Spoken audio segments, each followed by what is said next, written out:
Сәлеметсіздер ме? Мен Шымкент қаласы Қазығұрт номері 66 жалпы орта білім беретін мектебінің 10-шы Г сынып оқушысы Өсербай Жібек. Бүгін сіздермен бірге Шымкент ескі қалашығымен танысатын боламыз. Шымкент ескі қалашығы жергілікті маңызға ие, тарих және мәдени ескерткіштердің айқындай дәлелі, Қазақстан Республикасының маңызына ие объектісі. Ескі қалашық 2021 жылдың 31 наурызында құрылу туралы қаулыға ие болды. 14 сәуірде бұл мекеме мемлекеттік тіркеуден өтіп, халық арасында шым қала, мәдени-тарихи кешені Қамал деп аталды. Шымкент ескі қалашығы негізінен 6 бөліктен тұрады.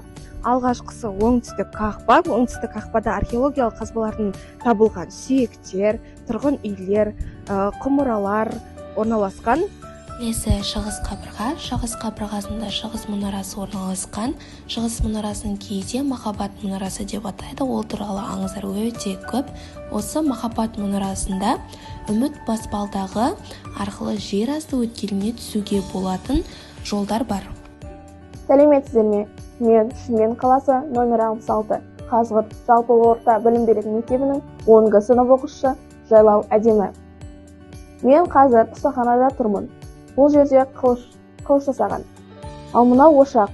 Бұл ошақта темірді балқытқан. Ал мынау көрік. Бұл көрікпен ошақтың күшін күшейткен. Ал бұл жерде темірді балқытып, қалпына келтіріп, пішінін жасаған.